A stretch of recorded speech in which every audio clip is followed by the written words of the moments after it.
Assalamualaikum dan salam sejahtera bersama saya Christina Donali Abdullah dalam rancangan Bual R&D TVS. Sarawak memang terkenal dengan suku kaum yang pelbagai dan agama yang pelbagai. Kita dikayakan dengan pelbagai jenis warisan dan juga tradisi. Topik kita pada hari ini mengungkap berkenaan dengan perkembangan penyelidikan etnik Melayu di Sarawak, dan bersama saya pada hari ini di studio adalah Prof. Dr. Sharin Ahmad Zaidi Adrus, seorang pensyarah dan juga profesor di Fakulti Sains Kognitif dan Pembangunan Manusia Universiti Malaysia Sarawak. Beliau juga merupakan anak kepada mantan Governor Sarawak, Tun Ahmad Zaidi Adrus. Apa khabar, Prof? Alhamdulillah. Terima kasih kerana sudi bersama kami di studio pada hari ini. Ya, mungkin Prof boleh menceritakan sedikit latar belakang sejajar dengan tajuk kita pada hari ini, itu perkembangan penyelidikan dalam etnik Melayu di Sarawak. InsyaAllah. Alhamdulillahirabbil alamin wassalatu wassalamu ala asyrafil anbiya'i wal mursalin wa ala alihi wa sahbihi ajma'in. Rabbi shrah li sadri wa yassir li amri wahlul 'uqdatam min lisani yafqahu qawli.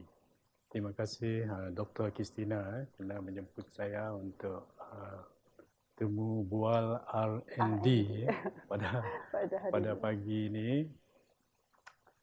Ya, terlebih dulu ingin saya memperkenalkan diri saya lah dan bidang kajian saya.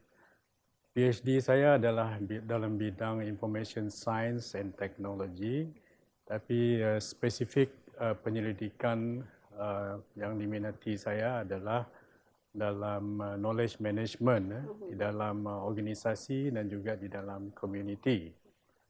Pada mulanya kerjaya saya dalam tahun 2005 dulu, fokus saya lebih kepada knowledge management di dalam organisasi. Tapi sejak 2012 saya mulakan kerja-kerja yang berkisar kepada community. Dan community yang pertama yang saya buat penyelidikan adalah community di Pulau Salang pada tahun 2012. Dalam bidang saya, bidang knowledge management tadi, adalah penting. Perkara yang penting dalam knowledge management ni ada berkisar kepada apa yang kita panggil sekarang ni data mining. So di dalam community ni seharusnya kita kena cari benchmark di dalam community ni. Kita kena cari data-data yang berkaitan dengan perkara-perkara yang penting di dalam community itu dan kita cari benchmark dia. Sebab setakat ini tidak ada yang boleh digunakan secara menyuluh untuk jadikan benchmark. Sebab dalam proses kita menambah baik mana-mana community, dalam kita membuat intervensi untuk community itu, seharusnya kita perlu data yang very precise dan very specific. Daripada bila kita dapat data itu, kita buat intervensi penambahbaikan dan selepas penambahbaikan tu kita dapat refer balik, cek balik sama ada betulkah peningkatan telah kita laksanakan di komuniti-komuniti tersebut.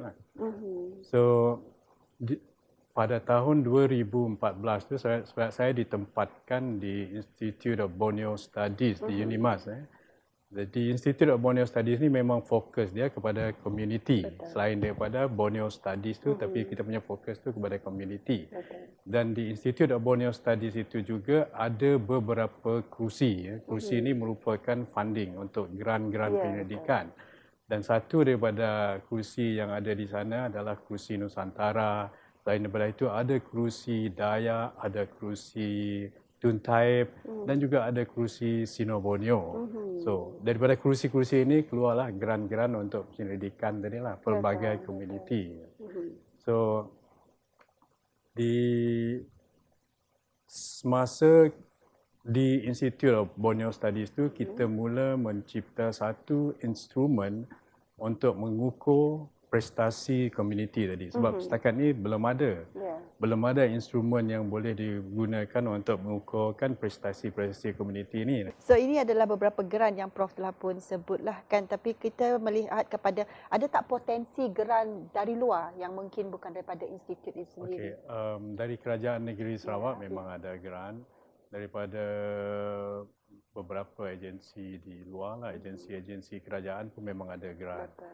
Dan sekarang ini saya sedang melaksanakan satu kajian merupakan satu kajian yang menyeluruh untuk kawasan Seri Aman dan Lubuk Hantu di Sarawak. Jadi untuk kajian membuat master plan untuk Seri Aman. I see.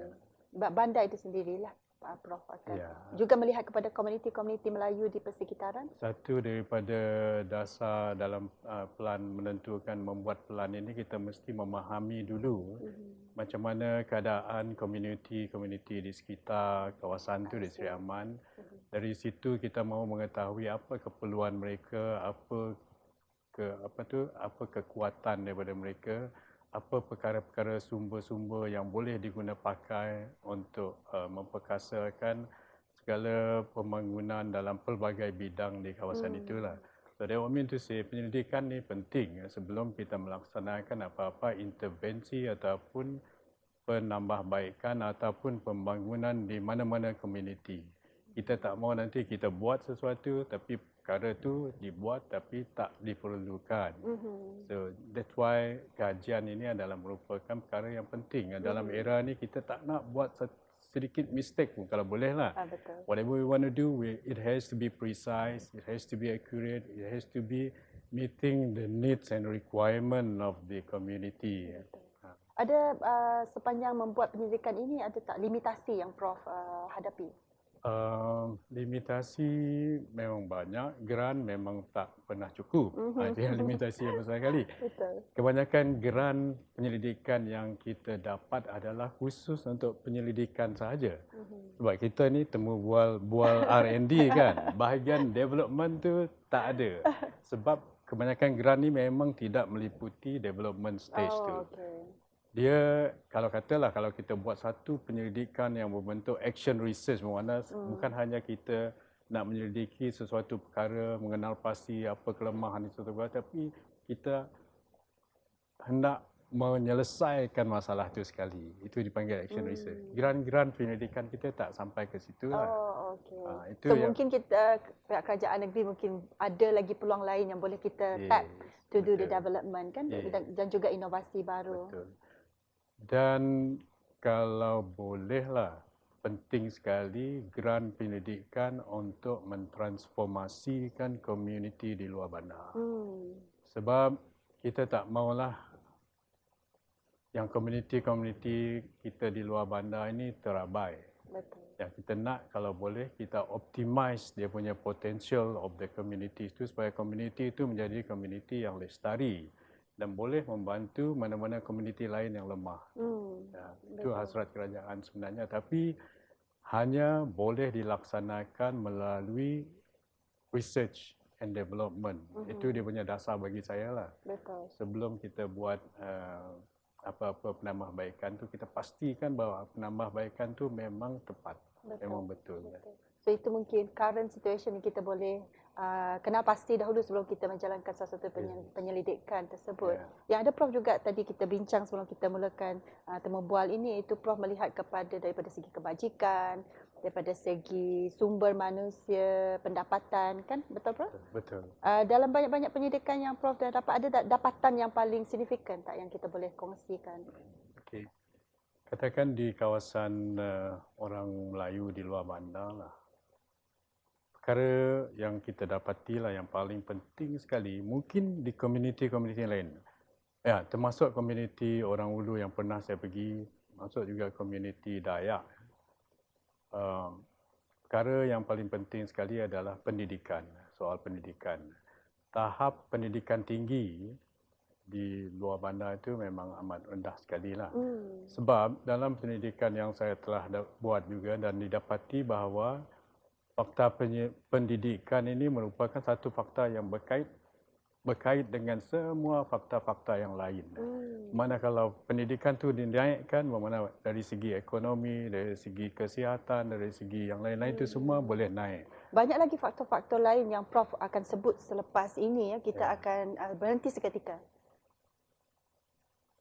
Kita kembali lagi di studio bersama Dr. Sharin ya. Tadi kita menceritakan tentang perkembangan etnik Melayu Sarawak. Kita ingin melihat kepada penyelidikan ini impaknya kepada ekonomi Sarawak itu sendiri. Alright. Sebenarnya selain daripada ekonomi itu ada beberapa perkara lain yang ada kaitan dengan ekonomi sebenarnya. So di dalam kajian yang saya buat ini, kajian indeks community ini, beberapa perkara yang saya turut kaji bersama adalah lihat dari segi fakta demografi ya, di kampung tu. Dari segi fakta demografi ini kita tengok dan kita dapati lain kampung itu lain sedikit, ada perbezaan dari segi fakta demografi dia. Misalnya kata dari segi perkahwinan, dari segi education dia punya, lepas tu dari segi jangka umur, usia pun berbeza-beza tu daripada tempat ke tempat tu. Dan selain daripada itu juga kita lihat kepada infrastruktur kampung sama ada mencukupi ataupun tidak dari perspektif orang kampung. So kadang-kadang kita dengar kajian, bukan kajian lah, mungkin pembangunan itu cuma berdasarkan kepada community leaders. Ya, community leaders dengan orang-orang di kampung itu, community sendiri itu, kita dapati ada perbezaan. Apa yang mereka nak, apa yang rakyat tu sebenarnya nak. Ada perbezaan tu. That's why dengan menggunakan kajian ini baru kita dapat mengenal pasti dari rakyat sendiri itu apa yang mereka kenaki. Ya, memang setakat ini memang adalah dapatan daripada ketua-ketua masyarakat, tapi memang ada perbezaan. So dengan ada yang kajian-kajian ini kita boleh spesifik untuk mengenal pasti perkara yang berkaitan misalnya kata kelestarian dan kemesraan komuniti. Ya, itu perkara itu penting tu. Macam mana perasaan orang kampung berkaitan dengan kemesraan mengenai dari segi kebersihan, dari segi kelestarian, environmental segala apa semua tu orang kampung punya perspektif itu kita heran. Sebenarnya orang kampung tu dia suka kepada kebersihan kampung, dia suka kepada benda-benda yang tidak merosakkan segala alam sekitar tu semua. Tapi ini di kawasan pedalaman ya. Di kawasan pedalaman. So bagaimanakah Prof rasa kaum-kaum ini akan selari dengan kita punya era digital ekonomi sekarang yang kita sedang lalui ini? Ya, era digital ni memang merupakan satu perkara yang penting ya, yang diketengahkan oleh Ketua Menteri kita dan juga Kerajaan Negeri Sarawak. Sebab bila terjadinya COVID ni dulu, baru orang kenal, baru orang tahu bahawa digital ni penting. Ya, tanpa ada digital ni tidak ada pergerakan ekonomi di satu tempat itu, apatah lagi misalnya kata di luar bandar. So dengan adanya digital ekonomi itu, ada infrastruktur yang menggunakan digital punya prasarana ni, dia membolehkan orang-orang di luar bandar itu menjual barangan dari dalam menggunakan internet. Ya. Dan juga selain daripada itu, mereka juga boleh membeli barangan daripada kawasan dan tempat-tempat lain menggunakan kaedah digital ni. Tapi agak challenges ya Prof, sebab kemungkinan usahawan ini sudah sedia kala menggunakan kaedah tradisional ataupun konvensional. Mereka belum lagi menggunakan pelbagai jenis apps di digital kan? Ya, itu memang akan memakankan sedikit masa lah untuk memastikan orang di pada luar bandar itu betul-betul bersedia menggunakan teknologi digital. Dan antara yang penting sekali adalah dari segi kecelekan digital itulah sendiri. Dan mereka juga, tapi walau macam mana pun, itu adalah merupakan kaedah untuk pemasaran, kaedah untuk komunikasi dengan orang luar bandar, dalam bandar dan di tempat lain di seluruh dunia lah. Itu penting digital tu. Tapi the basic thing itself has to be improved di luar bandar tu tadi. Banyak perkara-perkara yang betul-betul basic yang perlu kita lihat. Itulah seperti infrastruktur tu. Dan selain daripada itu juga kita kena tengok juga dari segi level kesihatan orang kampung tu. Lepas tu way of life orang kampung tu kita kena tengok. Tak ada, jarang kajian yang melihat kepada way of life. Macam mana orang kampung punya way of life. Adakah way of life dia tu very sihat kah, adakah way of life dia tu very kondusif untuk menjanakan satu ekonomi yang bagus ataupun tidak. I mean, there has to be studies done on specific perkara-perkara yang macam itulah. Even dari segi produk-produk yang dijana oleh orang kampung itu, sepatutnya buat penyelidikan untuk menambah baik produk itu supaya dia dapat memasuki pasaran di luar negara. And yalah, kita dah ada prasarana untuk menjual secara online tu, tapi the product itself daripada cottage industry, daripada luar bandar tadi, it has to be improved in terms of dia punya quality and in terms of quantity as well lah. Betul. So kita banyak lagi sebenarnya inisiatif-inisiatif yang dibuat untuk membantu para kaum-kaum etnik Melayu ini yang berada di pendalaman, kan Prof? Kita akan mengupas lebih lanjut lagi lah selepas kita berehat seketika. Kita kembali lagi bersama dengan Prof Shahrin di sini ya. Kita ingin mengetahui apakah potensi penyelidikan baru yang Prof boleh cadangkan. Okey, dari segi penyelidikan memang banyak lagi penyelidikan dalam komuniti yang harus dilaksanakan. Bukan hanya satu etnik tapi semua etnik di Sarawak. Itu penting. Sebab apa yang kita dapati lain, walaupun sama etnik, lain tempat, lain kawasan, lain dia punya dapatan. Apatah lagi pelbagai etnisiti itu.